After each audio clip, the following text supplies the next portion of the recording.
There's an issue coming up in the community, and I just wanted to make a quick video to do some fact checking and let people know what's happening. It revolves around a little piece of parkland that we have as the CVRD in the Fisher Industrial Park. This piece of land has started to be used as an access to the Cole Cobble Hill. And there's been some interface issues going on because, as you can imagine, in an industrial park, there's quite a bit of heavy traffic. And then on top of that, where this parkland is situated, it's also on a blind turn. And so the Parks Commission decided recently to want to sell this land because it sees it as a liability and a large risk. And so over the last few months, there's been a lot of discussion, and there was a recent electoral area meeting where we actually had a really in-depth discussion about it as well. And so the situation is that we have this little piece of parkland. Our Parks Commission would like to sell it in Cobble Hill, and there are others on the board who would like to keep it as access to the school. And what came out of this meeting was that there will be some more public consultation with the parents who go to the school, as well as community members, RCMP, Ministry of Transportation, to do some assessment around this space. One of the other things that came out of this meeting was that we're going to do a traffic engineering study, because the reality is that we need to know from a technical standpoint whether or not this site can be safe or not. And you know, it's just not this site that's a concern on Fisher Road. Anyone who's driven that road knows that it's long overdue for some kind of widening or safety measures, speed limit reductions. And I have been working with the business community. It was something they raised months ago with me when I had a discussion with them.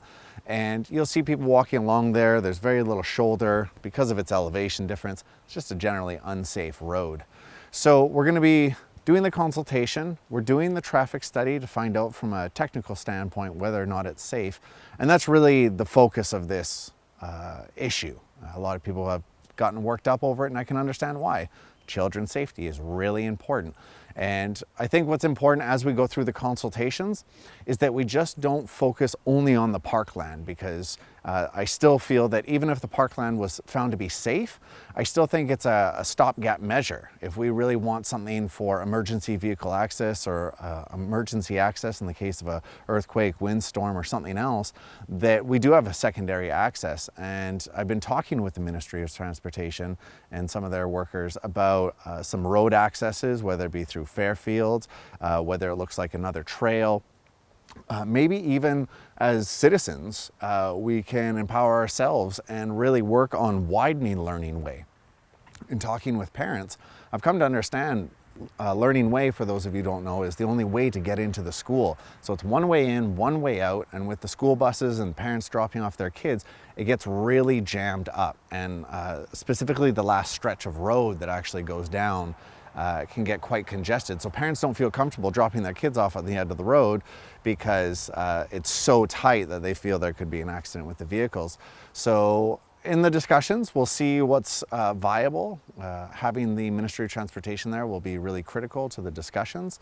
But I just wanted to let people know what's happening, and that my safety concern is my #1 concern when it comes to this piece of parkland and access to the school. And you know, this is really a result of the province when they decided to shut down several of our schools. They really didn't think, yes, we'll consolidate some of the students, we'll save some money, but there are places like a Cole Cobble Hill that now have infrastructure issues that are choking. So the catchment area went from the Cobble Hill area to actually all the way from Malahat to the edge of Duncan. So it's actually a really large catchment area, and that's why we're seeing more vehicle traffic going into Learning Way. And so this was one of the consequences of that. So I think as we move forward, I think that we need to work together as a community to find the solutions that are better than simply a trail. I think that secondary vehicle access is very important, and we should be empowered to make some of those changes on our own if need be, because the safety of children is paramount. If you have any questions, feel free to email me. I'll leave my email down below. And again, I look forward to the consultations and finding what permanent solutions we can find.